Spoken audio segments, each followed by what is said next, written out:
कफन।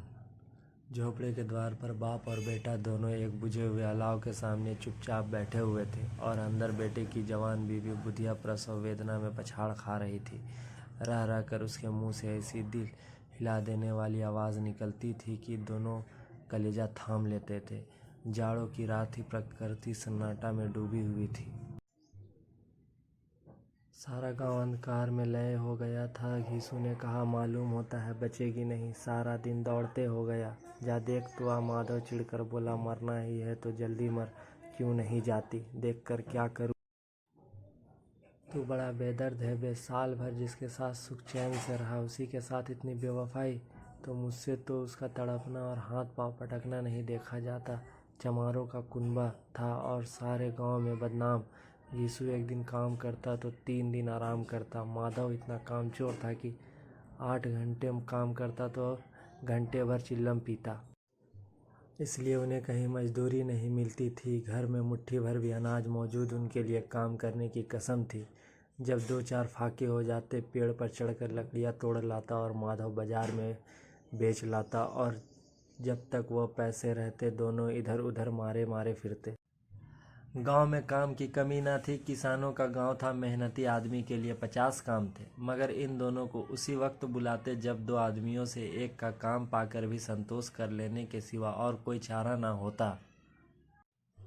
अगर दोनों साधु होते तो उन्हें संतोष और धैर्य के लिए संयम और नियम की बिल्कुल ज़रूरत न होती। यह तो उनकी प्रकृति थी। विचित्र जीवन था इनका। घर में मिट्टी के 2-4 बर्तन के सिवा कोई संपत्ति नहीं।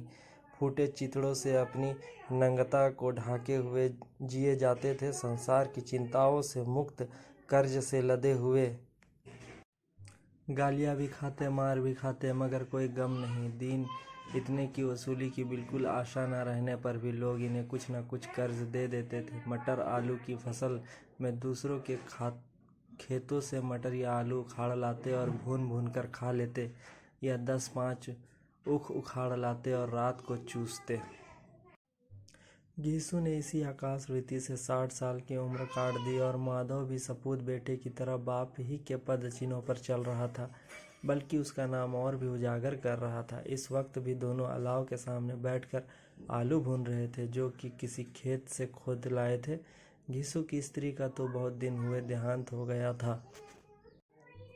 माधव का ब्याह पिछले साल हुआ था। जब से यह औरत आई थी, उसने इस खानदान में व्यवस्था की नींव डाली थी और इन दोनों बेगैरतों का दोजख भरती रहती थी। जब से वह आई, यह दोनों और भी आलसी और आराम तलब हो गए थे, बल्कि कुछ अकड़ने भी लगे थे। कोई कार्य करने को बुलाता तो निर्वजाय भाव से दुगनी मजदूरी मांगते। वही औरत आज प्रसव वेदना से मर रही थी और यह दोनों इसी इंतज़ार में थे कि वह मर जाए तो आराम से सोए। घीसू ने आलू निकाल कर छीलते हुए कहा, जाकर देख तो क्या दशा है उसकी।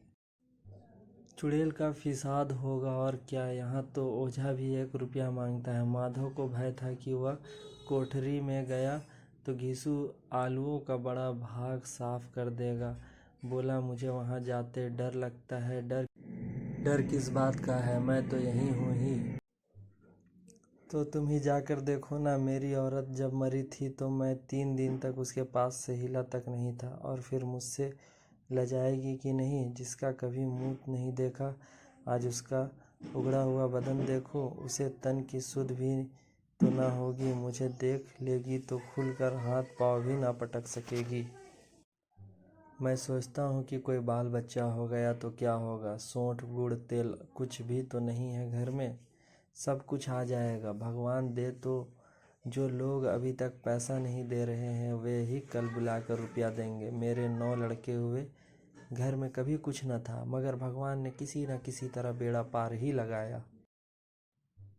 जिस समाज में रात दिन मेहनत करने वालों की हालात उनकी हालत से कुछ बहुत अच्छी न थी, और किसानों के मुकाबले में वे लोग जो किसानों की दुर्लभताओं से लाभ उठाना जानते थे कहीं ज़्यादा संपन्न थे, वहाँ इस तरह की मनोवृत्ति का पैदा हो जाना कोई आश्चर्य की बात न थी। हम तो कहेंगे। घीसू किसानों से कहीं ज़्यादा विचारवान था और किसानों के विचार शून्य समूह में शामिल होने के बदले बैठकबाजों की कुश्ती मंडली में जा मिला था। हाँ, उसमें यह शक्ति न थी कि बैठकबाजों के नियमों और नीतियों का पालन करता, इसलिए जहाँ उसकी मंडली के और लोग गांव के सरगना और मुखिया बने हुए थे, उस पर सारा गांव उंगली उठाता था।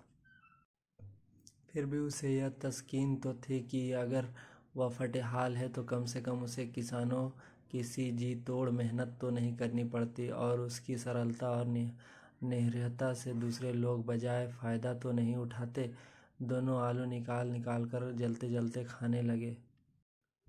कल से कुछ नहीं खाया था, इतना सब्र न था कि ठंडा हो जाने दे। कई बार दोनों की ज़बानें जल गई। छिल जाने पर आलू का बाहरी हिस्सा ज़बान, हलक और तालू को जला देता था, और उस अंगारे को मुंह में रखने से ज़्यादा खैरियत इसी में थी कि वह अंदर पहुंच जाए। वहां उसे ठंडा करने के लिए काफ़ी सामान थे, इसलिए दोनों जल्द जल्द निगल जाते। हालांकि इस कोशिश में उनकी आंखों से आंसू निकल आते। घीसू को उस वक्त ठाकुर की बारात याद आई जिसमें 20 साल पहले वो गया था। उस दावत में उसे जो तृप्ति मिली थी वह उसके जीवन में एक यादगार रखने लायक बात थी, और आज भी उसकी याद ताज़ी थी।